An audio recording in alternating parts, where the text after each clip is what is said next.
Hi, I'm Laura Humphreys. Welcome to the $10 million Agency Flywheel Training. The key to confident and stress-free growth. The clues are in the words, really. If you're an agency or consultancy owner and you don't have the confidence that you'd like right now in the strategies you've got for next level growth, and you're feeling the stress of agency life right now, then stick around. I've got one goal for you today, which is this: to show you how you can confidently grow your agency from here beyond what you currently think is possible. But before we do that, we've got a bit of a pop quiz. So if you've got a pen and paper handy, then it's very simple. You just have to write down true or false to these statements. So true or false: doubling revenue usually doubles profit. What do you think? Probably an easy one first off the rank. The answer is false, in the sense that if you are chasing revenue and you're going after clients and you're getting more and more and more clients, which is driving the revenue, but you're not getting the margins, you don't have the quality clients that you need in your portfolio, it can actually do the complete opposite. You can have increasing revenues and decreasing profits. And the key is to be onboarding the right sort of clients with the right sort of margins, which will then drive into profit. True or false: the fastest way to grow an agency is to win more clients. What do you think? Oh, by the way, these answers are my opinions, and they're from the Oracle of Laura, which comes from having built and successfully exited 2 businesses, which I'll tell you about in a minute, and having been mentoring growth businesses for over a decade now. So I have my opinions. They are founded in quite a bit of experience, but they are still my opinions. So if you don't agree with me, that's fine. So I think the answer is false, pretty much for the same reason as the previous one, is that winning more quality clients, yes, will grow. But you also have to be focusing on your existing client growth, and winning poor quality clients will eat you alive. They will eat your profitability, they'll eat your capacity, they'll even eat away at your team's morale, and they will keep you, the founder, pulled in and stuck and unable to spend time on growth. So that's not the place to start. True or false: the founder is usually the agency's best salesperson. What do you think? I think it's true. From having tried myself on a number of occasions to bring in salespeople, and having watched growth agencies and growth businesses attempt this, going against my advice sometimes to not do it, and then see that it doesn't work because the agency is just not big enough. And a salesperson that you can afford is never going to have the knowledge, the experience, the passion, the commitment, the ability to talk strategically with those high-level clients as you. So in most cases, someone's hiring a salesperson because deep down they don't actually want to do it. But the answer is not to hire someone so you can spend more time working with clients. The idea is to hire someone who can spend time working with your clients so you can improve your system and your skills to get out there with business development. True or false: the fastest growing agencies usually have the largest teams. What do you think? I think the answer is false, and I think you'll probably agree with me now, right? Everything's changed, and I think there's never been a better time to be an independent agency owner. We're getting all this scaremongering on LinkedIn about that Claude is going to destroy agencies. But it's not true at all. I think now is the time for small independent agencies to really own the space. The big guys are actually are falling apart. They're struggling, and we now post-COVID, working remotely, business models. I think in our agency community of 172 agencies, I'd say 40% of them at least have what we call a hub and spoke model, where they've got a very core small team. They're using contractors, they're using AI, they're using partnership relationships to scale and to win. So I think this is the good news for you if you are you're an independent, and now there's never been a better time. True or false: if an agency has stopped growing, it's usually because of external factors. What do you think? Well, the Oracle of Laura thinks it's false. Again, based on the experience that I have, is that I'm talking to agency owners every day, literally every day.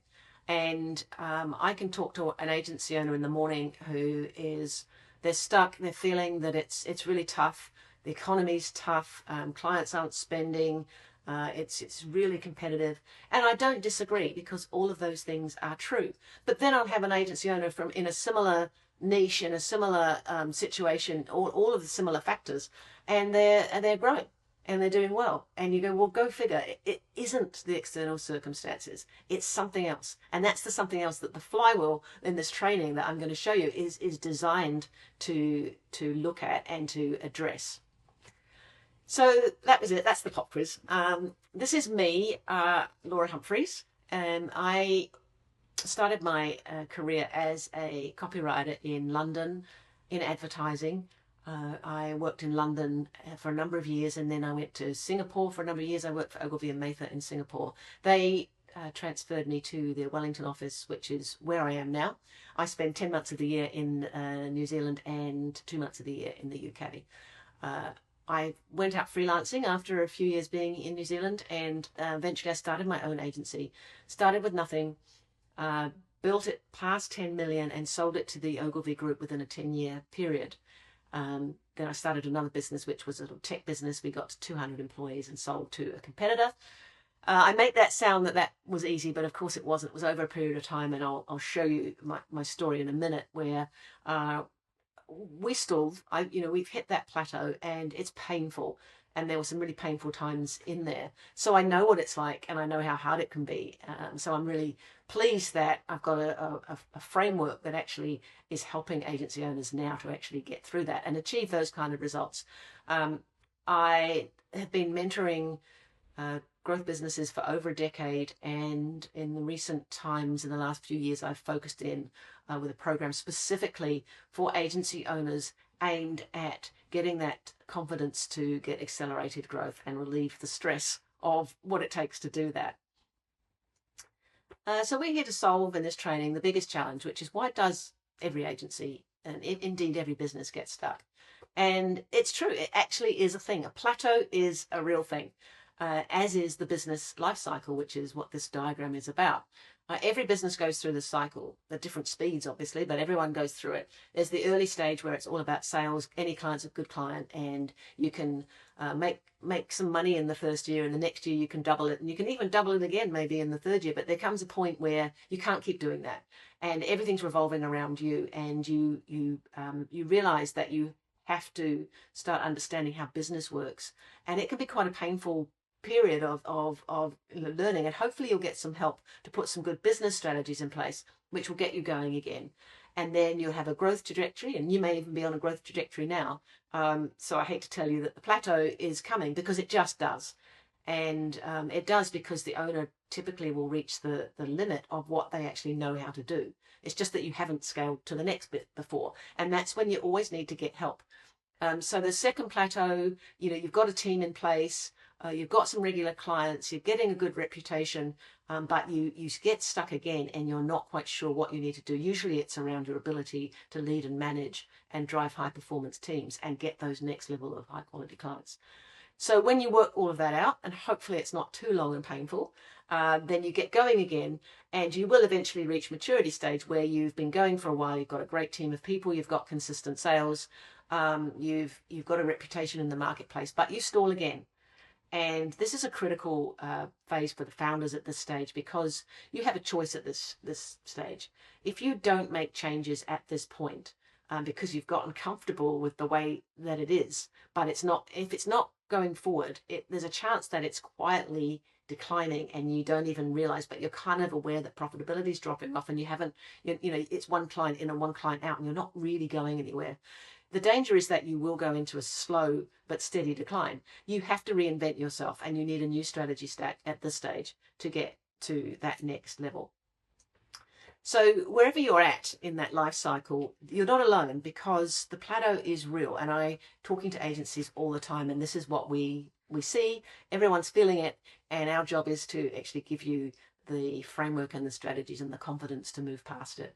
So if you're the type of agency owner who thinks you're too busy to focus on growth right now, believes you need more time before you can work on the business, think you need more leads to grow, believes your team isn't strong enough yet, thinks nobody can do things as well as you can.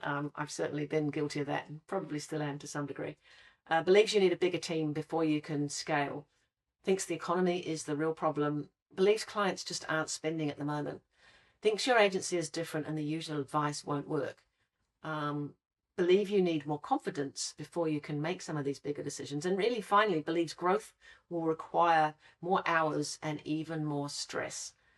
The good news is, if one or two or even more of these are resonating with you, the good news is that none of them are true. And in this training, I'm going to show you exactly how you can get past what these perceived barriers are and put them behind you, and you won't believe in them anymore. So to get this result, this was my result. We took 4 years to get just below the $1 million mark, so very organic growth. And then we stayed stuck there for a number of years, and it was painful. I was involved in everything. I had a small team, but I wasn't trusting them. I had my fingers in all the pies. We weren't winning the kind of clients that we really wanted to be. We were losing out to bigger agencies quite frequently. I started having panic attacks. I got very, very stressed. And I said to the team, look, this is not sustainable. We need to get some help. So we did. And we got some help, and we put together a strategy framework, which has now become the flywheel because I've used it again in my next business and I've been using it for decades, that enabled us. In 1 year, we won 4 big clients, like $2 million plus clients. And then we took off. We won Agency of the Year. We became very attractive to the sort of clients that we wanted because we worked out our point of difference, etc., etc. I'll show you in a minute. And we got past 10 million and sold to the Ogilvy Group in a relatively short space of time after putting that flywheel in place. So to get that kind of accelerated growth from being stuck, you need a flywheel. And a flywheel is a system that builds momentum over time where each action makes the next one easier and growth accelerates. Just some examples of the flywheel in action. So this is Tim. I met Tim and his partner Matt 11 years ago. We had coffee recently and we worked out it was 11 years ago when they came and did my very first group program. And they got by themselves, the two of them last year got to 60 million in revenues billings. And then they've just merged with an agency that's bigger than them. So they're directors and partners in that new entity. And they're now over double that. So it's possible. Right? These were just two young guys. They were just working out of a shared office. So it's possible.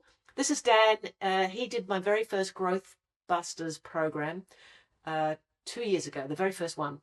And I caught up with him recently. We just had a chat online. And he said that they've also recently gone through a merger and have reached their 10 times goal in 2 years, which is phenomenal. It doesn't have to be 60 million or 10 times, in a short period of time. Jenny and Brian, a small agency, husband and wife team in the States, even in the program, as we were going through it, they used what we were teaching in the program, and they won their largest retainer ever before they'd even left the program. And the reason for this is that we focus on the shift. This is what makes us different from other business coaches or agency coaches that you may have experienced in the past, who focus typically on either operations or lead generation, or it's quite tactical stuff designed to sort of fix things that are happening now. So we don't start with fixing what's happening now. We fix it by focusing on the real root of what keeps an agency or any business from accelerated growth and for next level growth, which is that they become founder dependent. So I don't know if you can hear that. There's a plane going overhead. So they become founder dependent, and founder dependency makes you, not only are you the biggest asset of the agency, which means, because you know everything and you've got the most confidence, you're great at strategy, you're good at looking after clients, you can do well in sales meetings, but you're also the biggest liability because everything grinds to a halt without you. It's not sustainable, and it's what keeps you stuck. So we focus on the bit in the middle, which is the flywheel, which creates the opposite of that, which is a self-managing agency, which is an asset. Now, an asset feeds you even when you're not working in it, and a liability eats you because it keeps you stuck in it. So we focus on building an asset agency. It's a different way of looking at things, and it is the fundamental reason why our agencies are just going through quite transformational experiences. So I'm going to take you through, finally, we've got here. I'm going to take you through the $10 million flywheel. I call it 10 million because that's what we achieved with it, but it could be much more than that, as you've seen, or it could be less. But the key thing is that at the center of this is creating an asset agency, which is one that ultimately is going to feed you rather than eat you alive, which is what we want, right? Now, if you've still got that pen and paper handy from the pop quiz, then you're going to need it now, because we are about to do some scoring. I'm going to get you to score yourself a 1 out of 5 on all of the strategies that we're about to go through. So get your pen and paper handy. Firstly, I'm going to just talk about the what keeps agencies stuck.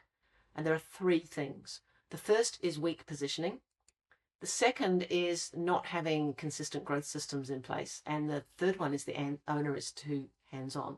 And we fix these. If you fix these things, then you will get that accelerated growth. These are exactly the things that we identified when my agency was stuck. So the first one is strong positioning. And so get your pens and papers ready, audience. Here we go.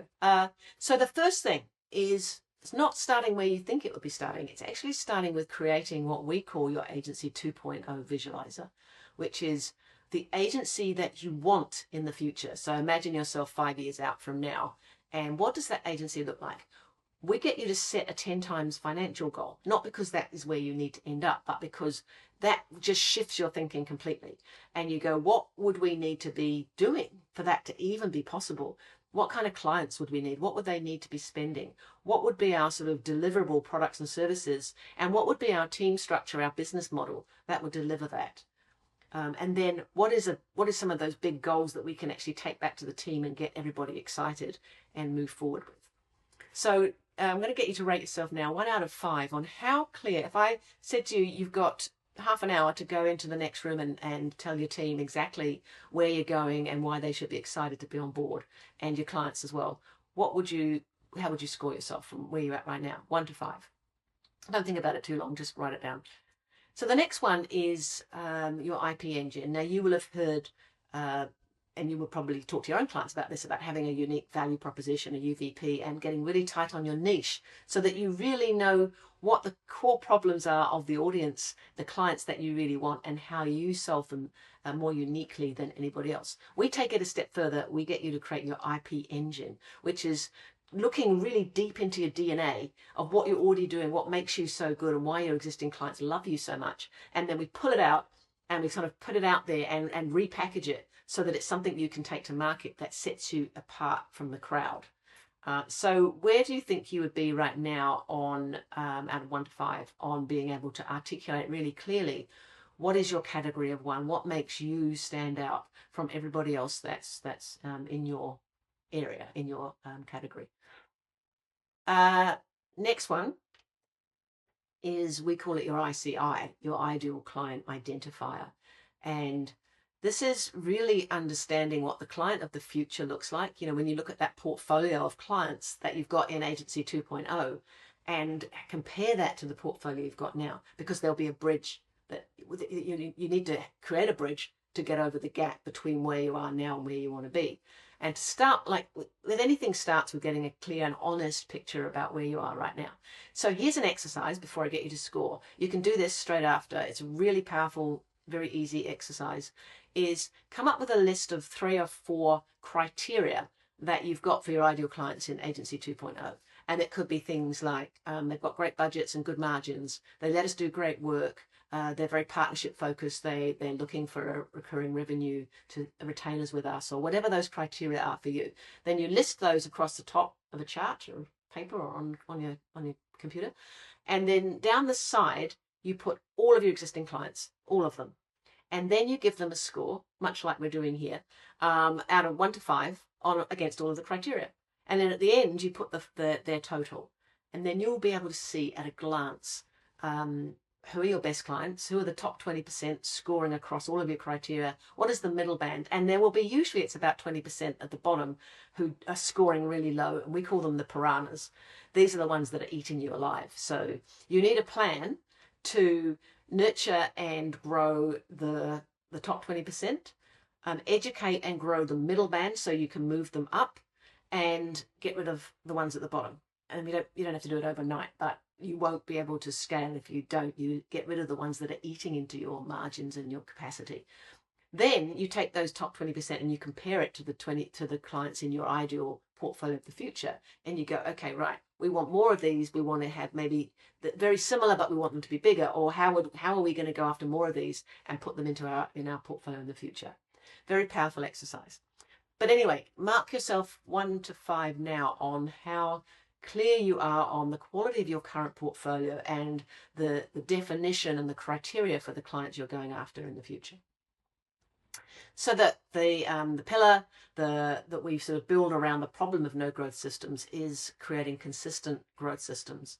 And this starts with what we call your big fish sales machine, because the clients of the future in Agency 2.0 are likely to be better quality and potentially bigger than the clients that you've got in majority of your portfolio right now. So we need to build a machine now that's going to be able to get them over time.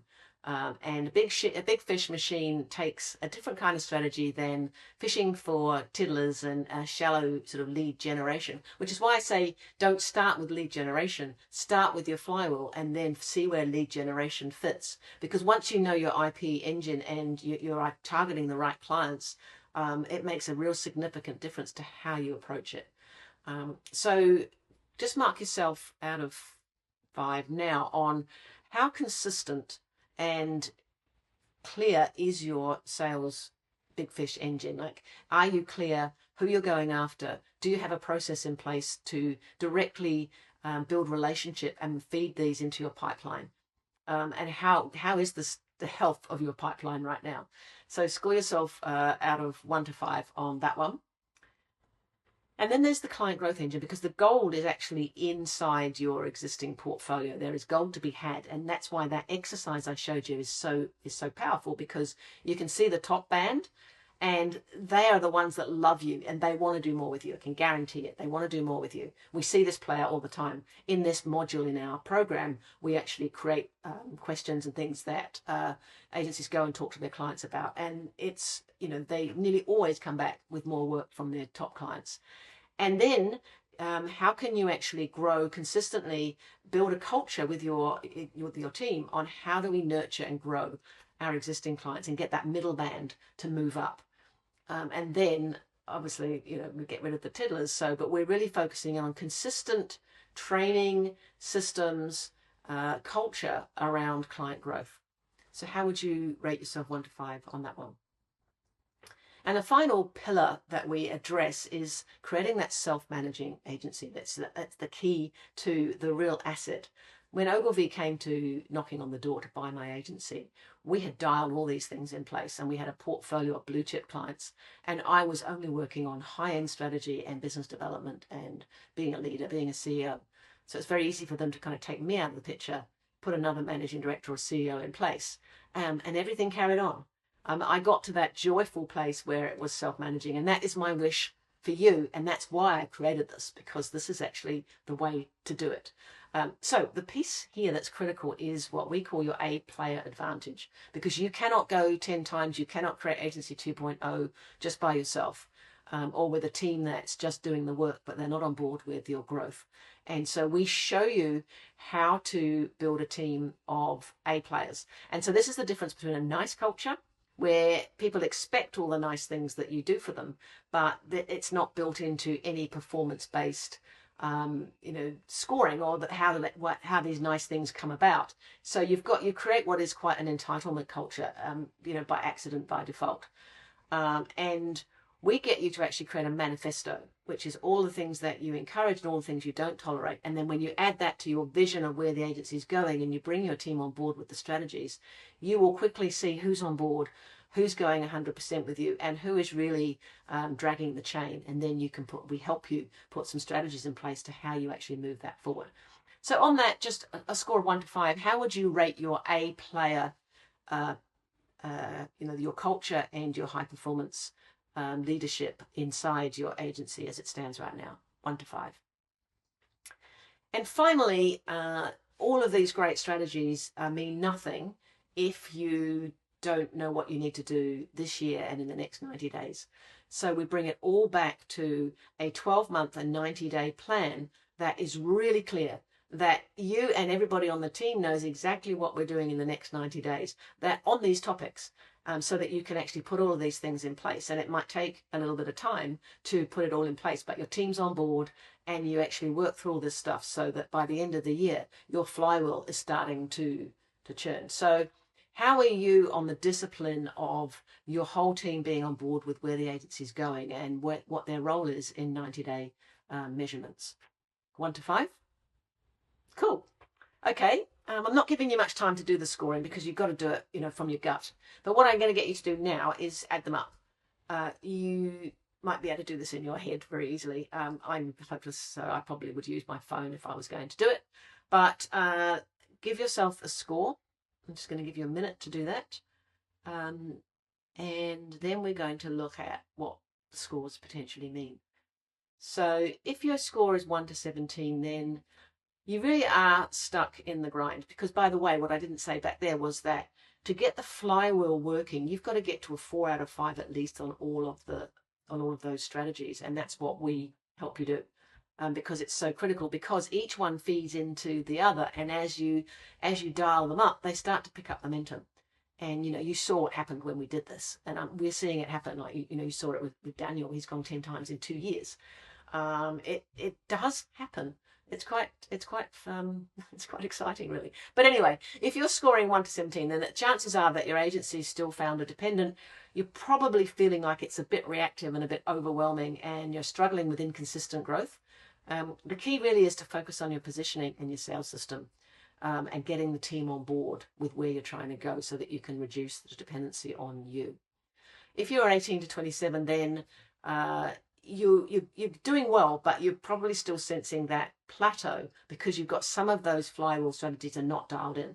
So the key here is that you're feeling like things are good, but you are feeling stuck, and it's too reliant on you, and it's going slower than it should, and that it's capable of, and that probably the dependency on you is at the core of all of that. So focusing on strengthening the weak of the flywheel areas, particularly on building the team and reducing the dependency on you, improving those sales consistently, and working more strategically, freeing up time to do this CEO work is so critical. And if you're 28 to 35, well, fantastic. You're really on your way to, you're going well. But if you're here and you're watching this video, then something is still feeling like it isn't exactly where you want it to be. So you're positioned for accelerated growth, but you don't have the plan that you want in place to feel like you're in control of it. And you don't feel like you've got the leadership abilities or depth to lead the team towards the next big, like it's going well, but to go to the next level, you're not sure you've got those strategies and leadership skills in place. And you really need to focus in on expanding those high valued clients. So I'll be fascinated to know where your score comes in at, and I will give you an invitation at the end to share them with me. Not hear them, but that's something. So just a quick just some examples of how the flywheel's playing out for our clients. Lindsay joined us. She was feeling, when I met her, she was not in a good shape, actually. She had lost some major clients.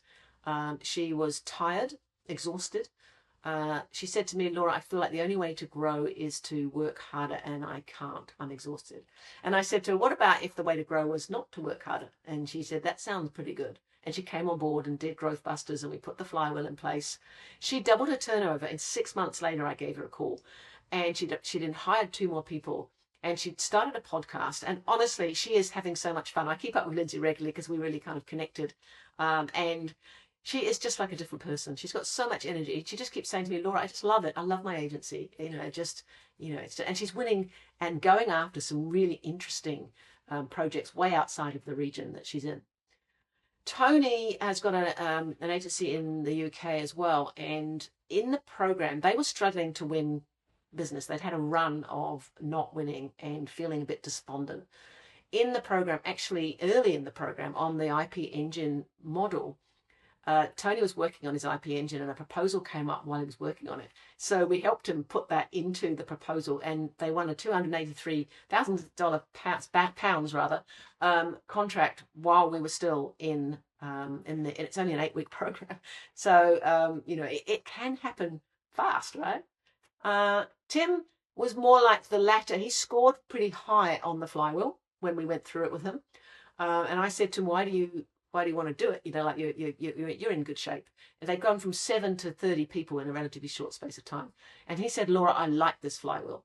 Like, I see how it works. And I think if I can dial in, and he didn't score himself 4 out of 5 on everything. He said, if I can dial them in, I can see how this will take off for us. As it turned out, he didn't just do incremental in each one. He went deep in on his A players. He restructured his whole team, put a high performance structure and culture in place. And he said to me, when I spoke to him, he said, I think this has saved us 2 years of trying to work this out. So that's kind of how it works at the different stages. Deanna, small agency. When I met her, she was a classic of that first question about that we talked about, the true and false about revenue driving profitability. She was growing her revenue, doubling and going great. And she was very proud. She said, oh, I'm great at closing. I close 80% of closes. She said, but what I don't understand, Laura, is where is all my profit going? Like, our revenue is increasing and our profit is going. And she was onboarding a lot of low quality clients, like too small and very demanding. And so she was hiring people to look after them and using contractors to look after them. And all of her profitability was going in the capacity needed to look after those small clients. So we helped her with that. But not only that, she also put her A Players manifesto and her A Players culture in place. And when I got on the phone with her, she said, just come back from 3 weeks in Bali. And she said, Laura, I haven't had a holiday for 2 years. And not only when I was away did no one contact me, there were no fires to put out. But when I came back, the team had been working on growth. And she said, that's never happened before. So these are the kind of things that happen, right? It's quite magical. So my motto is this: you can do it fast or you can do it right. I've done it right twice, and I've been teaching people how to do it right for over a decade. So if you want to put yourself in good hands, then working with me is going to be a way to do that. And you've really got 2 options from here. You can do it yourself. I've shown you the flywheel. I mean, you can take this and you can share it with your team and your leadership team and your partners, and you can work it out. Or you can get some help. Now, I'm a big believer in Who Not How. There's 2 fantastic books by Dan Sullivan I recommend, by the way. 10 times is easier than 2 times, which is really this whole mind shift that we've been talking about with the Agency 2.0. And then the other one is Who Not How, where he says, how is slow. It's like doing it yourself is slow. Who speeds you up. It's like if you want to do something, find someone who's already done it, knows how to do it, and get them to help you. So the second option is that you can get some help. Either way, if you do want some help, I'm offering you an opportunity to grab a moment with me and do a flywheel assessment one-on-one, where we'll look at your flywheel results that you've just done, and we can talk about your scores, and we can identify very quickly what your bottleneck is and give you some 3-step action plan that you can use immediately. And of course, we can talk about if the different ways that I could potentially help you with what it is that we do. And if there's a good fit, there's a good fit. If not, that's absolutely fine. So I'm inviting you to book a call. There is actually, my calendar is in the link below, or is below. So book a time there. And I look forward to seeing you. Please don't book unless you seriously want to grow to a new level, and you believe your agency is capable of achieving what you're doing right now with the capacity and the knowledge that you've currently got. And also be willing and able to invest at least 2 to 3 hours per week, focusing on strategy, not just the doing, because that's a critical piece of me being able to help you. So if you want to book a call with me and book a flywheel session, then I'll spend 30 to 45 minutes with you, and it'll be a valuable thing. I have a limited number of these that I do each week, so get in and book, and I shut it each week. I kind of shut it down when it gets too busy. The other thing is, if you don't feel like you want to kind of take that jump and actually talk with me direct, some people do, some people don't, right? If you'd rather kind of get some information from me, without doing that, then you can connect and message me on LinkedIn. Just message me details, connect. And when you connect, just say details, and then I'll know that you've watched this and that you're looking to get some details about what it is that we do. And we can also chat, and you can talk to me then about your flywheel scores and what came up for you. So either of those options is fantastic. So book a call, book a flywheel session with me, connect with me on LinkedIn, ask me any questions on LinkedIn, share your scores with me on LinkedIn. I'm happy just to chat with you. And if you're interested in finding out more about what I do, then you can let me know there. So that's it from me. Thank you so much for coming to the end of this this video. I appreciate that you've stuck in all the way to the end, and I really hope that I will see you again in the very near future, either on LinkedIn or see you pop into my Calendly, and that we can talk about your flywheel scores. I'm excited to know what they are. So cool. Hope to see you soon. Bye for now.